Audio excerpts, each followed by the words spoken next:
Right, so today, similar to how I tested every exotic trace rifle in the game, I'm going to do the same for all craftable linear fusions in the game as it is right now. Which is pretty awful timing on my part, considering that Bungie have announced that they're going to be nerfing damage across the entire class, minus, sleeper and stuff like that, by 15%. And this video is essentially just a big excuse to say that this nerf is not going to do anything. Linears, in my opinion, are still going to be meta for any future endgame content before they are absolutely curb stomped by Bungie. Now, I'm going to explain myself, and you could very well disagree in the comments. By all means, let me hear it, but I'm going to make my case and then we can get into the testing, because I feel like it's important to understand why you should pay attention and actually look into getting these fusions. The main benefit to linear fusions is the ammo that they give you. You get 20 shots at base, you get 6 per brick with no scavs, and a lot of them have perks to give you ammo while you're fighting, or to just generate ammo cataclysmic. So, that is my main reasoning as to why these things are still good. The damage itself, even post-nerf, is still going to be absolutely insane. Bit of a spoiler for the rest of the video, but a Cataclysmic is still the most popular and most powerful linear fusion in the whole game, and it's because of one perk, Bait and Switch. With Bait and Switch, a well, and a debuff, like we can clear a tether, with just those three, you get anywhere from 100,000 damage to potentially 121,000 damage if you add Font of Might on top of that. So let's just say we round down. Let's round down to around 100,000 damage. Per shot, post-nerf, you were only losing 15,000 damage per shot, which, with how much ammo you get with Cataclysmic, doesn't mean a damn thing. See, the problem with linears is they have so much ammo and have so much damage paired with that ammo that it just makes it hard for anything else to come close. Rockets come close to damage, but that ammo economy is fucking awful. And this is why I'm saying, unless Bungie just kicks the teeth in of Bait and Switch or absolutely nukes Linear Fusion's ammo economy, they're not going anywhere. And believe me, I want them to leave. I've been holding left click for a whole year and doing 120,000 damage. It's boring. It's a boring ass meta. But you can't deny that it's still gonna work even after the little 15% slap on the wrist. Bungie does say that they're gonna nerf them again if they are still too strong, but typically those types of nerfs don't come in hot fixes. They come in mid-season patches or even the next season's patch. And that's specifically why I'm making this video, for the people that want to have a good heavy weapon for potential day ones, or hell, even just general endgame stuff. So I mean it, get these fusions while you still can, while they're still easy, because every single day you can get a single deep sight focused from basically any seasonal vendor every day right now. And that means just in 5 days, not even if you actually play the video game, you can get a linear fusion that could just carry your damage throughout Lightfall until they are nerfed once again. I apologize for the super long intro, but I feel like I needed to justify making this video in the first place, because there are going to be people that just say linears getting nerfed, can't touch linears, they are going to be awful, when that's just not even close to being true. So, the 4-minute long intro over, onto our first linear. Now, I think it's only fair to start with Taipan, since it's typically the first linear fusion that people are actually able to craft thanks to the quest line that you get for it, so we're just going to start the video with it. Now, I do want to mention, you don't want to be stupid like me. I grinded every single enhanced perk that actually affects your damage, like Enhanced Field Prep, Clown Cartridge, Focused Fury. I got all of them, and yeah, it burnt a hole in my pocket, mentally and with my resonant element.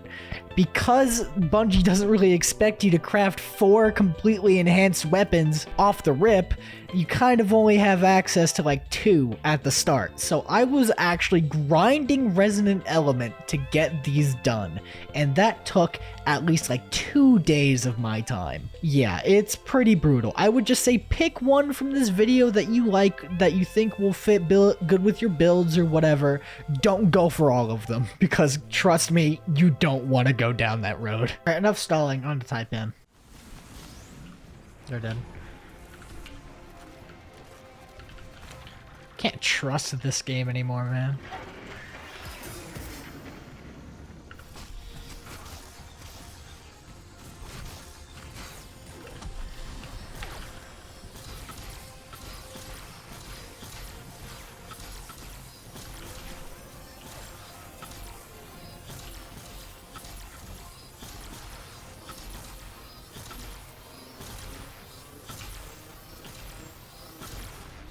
Nice. Vice Stinger proc right at the end, because of course I do. That's nice. Good enough, dude. I don't care. I'm not playing with the RNG of Vice. That is horrible. The chances. That is really close. And did you go through all of your Almost. Ammo? I had 5 more shots. But that's just because I had extra from field prep. Oh, so then we both technically shot the same amount of shots because I didn't have double reserves. So the great thing about this is it already demonstrates that the perks don't matter. As long as you have one of the good rolls for this, it doesn't matter. The damage is so close that it honestly makes no difference. So just pick whatever the hell one you want. Now Taipan, go figure, is really good. It is one of the most popular linear fusions for a reason. It's just really, really good. Not really much to say beyond that. Alright, now how about we move on to Taipan's distant cousin, Sail Spy Pitch Glass, or is it Sail Spy? I don't know. I think we're fine.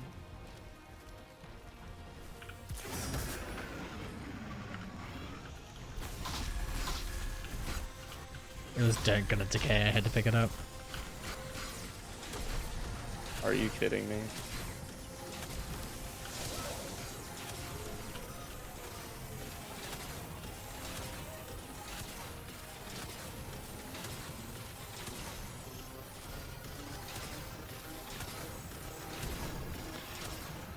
Sail Spy looking better.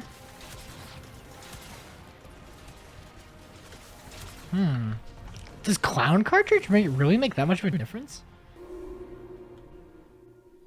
Dead even again. Dead even.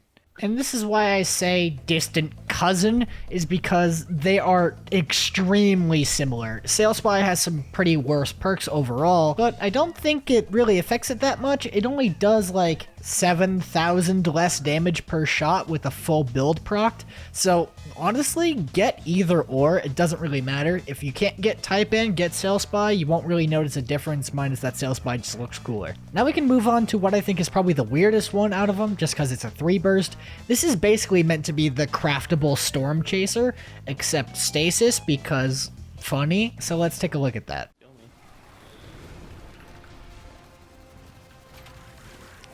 Do it now. What the fuck? Why are you so far up, bud?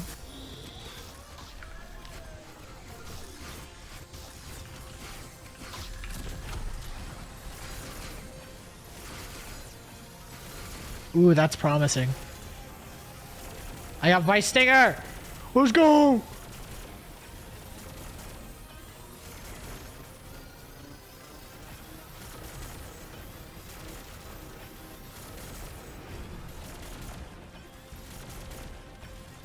At this range, the recoil is hard. Yeah. I think if we could move up even a little bit, it would be a lot better. Yeah. Unfortunate, dude. On a better matchup, it definitely could be doing better. But 1.8 is about as much as we could get without like another well or something. If I'm gonna be honest, I was kind of expecting this one to be less than great. The problem with 3 bursts like Storm Chaser is the initial recoil, that little bump that you get every time you fire the weapon. It just pushes you off of your target unless you drag it down, which is really annoying for bosses that are very long range like Achilles. But if you were using it for something along the lines of Rolk with a div bubble or Keitel, I think Keitel would be really good with this. I think you could actually make it work very well. My only problem with it, like my biggest issue, is that first column of perks is absolutely awful. Like in a DPS scenario, I think there's only one perk that's like actually good enough to do DPS with, which I think is kind of unfortunate. I can definitely see people using this with stasis builds with Chill Clip. I haven't tested Chill Clip because I didn't have time to do that, but I think it would be decent if you weren't getting like a long range boss, like I said, Achilles. Something like Keitel would probably benefit a lot more. If I have the time, I will come back to Fire and Forget and test Chill Clip, but I don't really have that high hopes for it, if I'm honest. Alright, and now we're hitting the top of the big leagues. We got Cataclysmic. Now, this weapon immediately already has a gatekeepy presence because Vow of the Disciple. That's the biggest issue.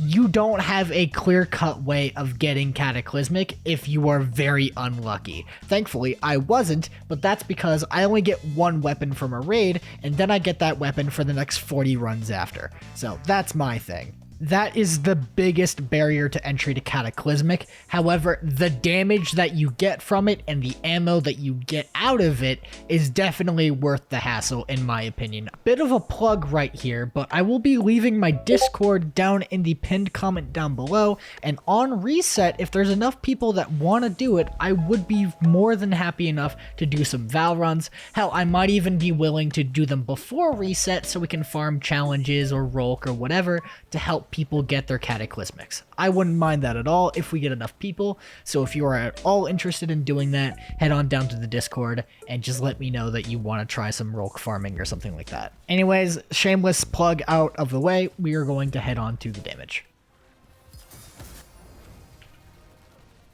Thankfully he did not die.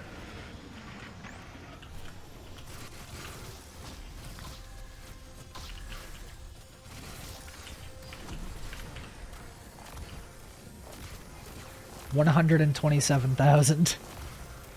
144. Oh no, that shot ricocheted.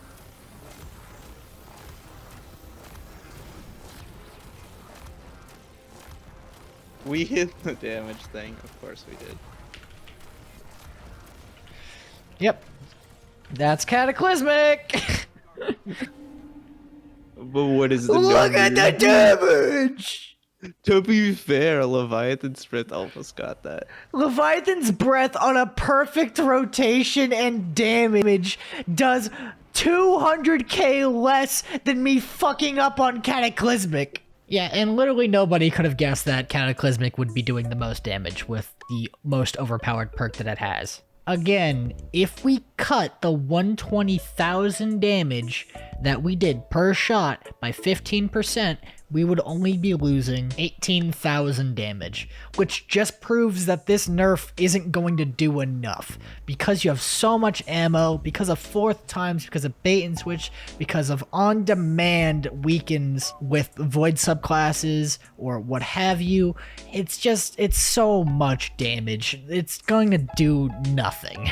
I know this video was a little too long for even my comfort for how much I talked about it, but I genuinely am kind of passionate about this discussion because linears have been so good for so long, and the fact that they're still going to be good even when Bungie tries to bring them down a peg is a little disappointing. I think they need to attack right at the source, right at the ammo economy. So I'm going to propose a solution as opposed to just complaining. I have two solutions that could potentially work. Solution A being remove 5 bullets from the reserves of the weapon, so you only get 15 with no reserve mods, and halve the amount of ammo you get from ammo pickups. Instead of making it 6, make it 3.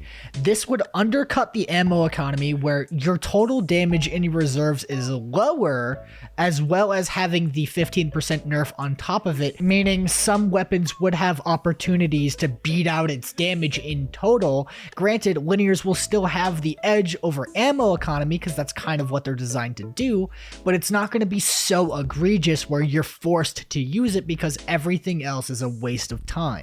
I think solution A is probably the most likely to work or be implemented, but solution B is also an option, where you would actually just nerf the perks themselves. Go full Bungie Scorched Earth, just nerf the perks. Reduce the damage of Bait and Switch, Focused Fury, reduce the effectiveness of 4th times on linear fusions, and that would be an option as well. The only problem with that solution is if you nerf the perks themselves, other weapons will suffer when their perks get nerfed as well. So that's the big issue, but Bungie does have a history of just going Scorched Earth, remove everything, kill it all, it doesn't need to be in the game anymore.